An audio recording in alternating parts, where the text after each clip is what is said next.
Assalamualaikum warahmatullahi wabarakatuh. Waalaikumsalam Waalaikumsalam warahmatullahi warahmatullahi wabarakatuh. wabarakatuh. Selamat malam teman-teman, masih semangat ya? Masih dong. Semangat. Ya, Semangat, semangat. baiklah. Sebelumnya kami peserta pelatihan dasar CPNS tahun 2022 dari pemerintah Kabupaten Indramayu, Angkatan 1, kelompok 2. Jadi sebelum memulai diskusi malam ini, izinkan saya memperkenalkan diri. Nama saya Pramita Primanggita Ayu Amaranggani. Saya bidan ahli pertama di RSUD Mursyid Ibnu Syafiyuddin. Di sini saya akan bertindak sebagai moderator. Lalu selanjutnya saya persilahkan kepada teman-teman untuk memperkenalkan diri masing-masing. Silahkan dimulai dari Mbak Tintin. Ya, perkenalkan nama saya Tintin NDH 22. Saya formasi pekerja sosial dari Dinas Sosial. Terima kasih. Selanjutnya. Perkenalkan, nama saya Vero Adi Kurniawan, NDH 23. Saya di perangkat komputer di Dinas Ketahanan Pangan dan Pertanian Pemerintah Kabupaten Indramayu. Baik, perkenalkan dengan saya Yohana Maria. Saya formasi di ahli pertama pekerja sosial di Dinas Sosial Kabupaten Indramayu. Perkenalkan, nama saya Siti Husnia. Formasi saya bidan ahli pertama di Rumah Sakit Syafiyuddin. Ya, sudah cukup ya. Jadi pada malam ini kita akan membahas tentang isu-isu ya yang terkait dengan smart governance sendiri. Jadi smart governance adalah sebuah tata kelola pemerintahan yang cerdas yang bertujuan untuk mewujudkan tata kelola dan tata pamong pemerintah daerah yang baik dan terus berupaya meningkatkan kualitas kinerja birokrasi melalui inovasi dan pemanfaatan teknologi. Nah, di dalam smart governance sendiri itu terdapat unsur smart city. Jadi smart city itu merupakan upaya-upaya inovatif yang dilakukan ekosistem kota dalam mengatasi berbagai persoalan dan meningkatkan kualitas hidup manusia dan komunitas setempat. Jadi seperti yang sudah kita ketahui ya, smart city itu ada 6 pilar. Yang pertama smart environment, smart economy, smart branding, smart government, smart society, dan smart living. Nah, pada kesempatan ini kita akan mengangkat salah satu isu yang terkait dengan pelaksanaan penyelenggaraan pemerintah dalam upaya mewujudkan smart governance. Isu yang kita angkat malam ini yaitu mengenai aplikasi Sipan dan Ayu yang ada di Kabupaten Indramayu ya. Jadi Sipan dan Ayu itu merupakan sebuah aplikasi berbasis Android yang dirilis oleh Disduk Capil Kabupaten Indramayu untuk memudahkan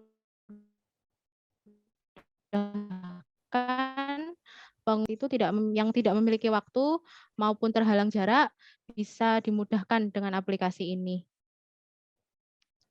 Ya, baiklah, kepada teman-teman mungkin yang mau mengutarakan pendapatnya, saya persilakan. Baik, terima kasih Mbak Ara. Mungkin di sini saya akan mencoba pertama ya untuk berpendapat. Saya setuju dengan adanya aplikasi Sipan dan Ayu ini. Kenapa?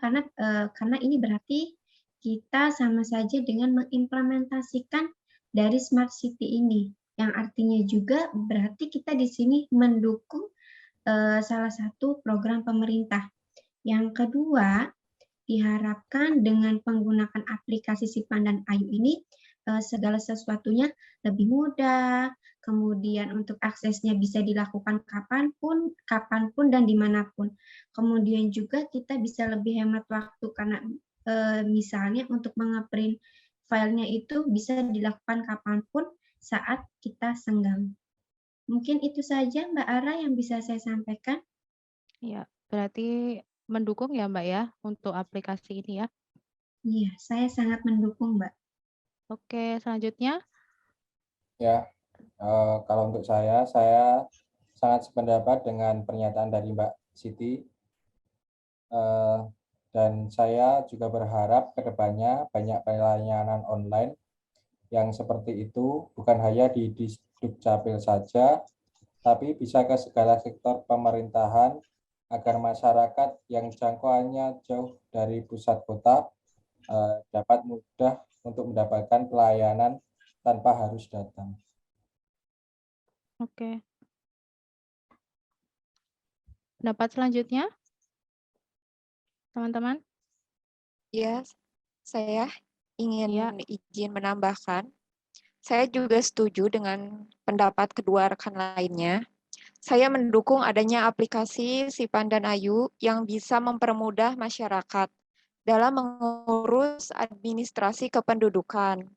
Akan tetapi, menurut saya, sebelum bisa diperkenalkan kepada masyarakat, harusnya lebih dimatangkan lagi kesiapan aplikasi ini untuk bisa digunakan sehingga masyarakat akan benar-benar terbantu dan memiliki kesan yang baik dengan aplikasi ini. Seperti yang dapat kita lihat juga di rating dan ulasan aplikasinya, ternyata tidak cukup menggembirakan, yaitu hanya 1,8 saja.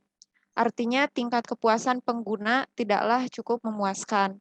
Oleh karena itu, perlu perbaikan lebih lanjut terhadap kesiapan fungsi aplikasinya, sehingga dapat dimanfaatkan masyarakat Indramayu ini dengan maksimal di era digital, serta dengan seiring peningkatan kembali kasus COVID-19 di Indonesia sekarang ini. Seperti itu penambahan pendapat dari saya. Ya. Baiklah, yang terakhir mungkin. Jadi mungkin dari aplikasi ini karena banyak ulasan yang kurang baik ya Mbak, dari error dan segala macam, jadi ratingnya juga jadi rendah ya, mungkin perlu Ya, kesiapan yang lebih lagi. ya betul, perlu ada perbaikan dan kesiapan dalam memaksimalkan fungsinya gitu ya, Ya, ke depannya. mungkin dari Mbak Yohana, ada yang mau ditambahkan?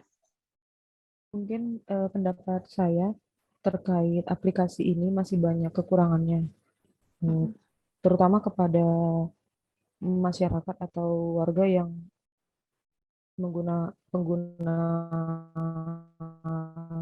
handphone atau gawai yang usianya 50 tahun ke atas. Yang bisa kita pahami, umumnya pada usia ini masih memiliki kesulitan dalam menggunakan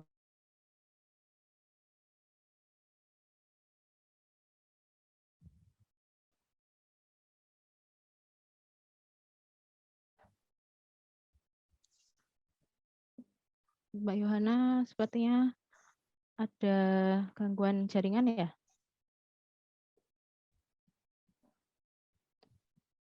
Jadi mungkin menurut Mbak Yohana juga sama ya, perlu perbaikan lagi, perlu pematangan lagi. Apalagi kalau aplikasinya digunakan untuk pengguna di usia 50 tahun ke atas yang mungkin maksudnya Mbak Yohana belum terbiasa dengan aplikasi-aplikasi seperti itu ya, aplikasi yang ada di smartphone. Padahal aplikasi ini itu mendapatkan penghargaan ya dari Diskominfo pada bulan Desember 2021 di kategori Smart Living. Jadi pemerintah Kabupaten Indramayu mendapat penghargaan nasional karena salah satunya karena adanya aplikasi ini. Dari teman-teman lagi, ada yang mau menambahkan mungkin? Saya ingin menambahkan, Ya. seperti yang tadi Mbak Yohana bilang, memang untuk usia yang lebih lanjut, ini memang memiliki kesulitan gitu deh ya dalam menggunakan aplikasi gitu. Apalagi dengan adanya keeroran ini gitu ya dalam aplikasi. Jadi memang harus lebih dimatangkan lagi dan diperbaiki lagi aplikasinya. Karena sayang juga karena manfaatnya itu sudah sangat bisa membantu orang-orang yang berhalangan untuk datang gitu ya langsung ke tempat yang dituju gitu untuk mengurus administrasi kependudukan ini.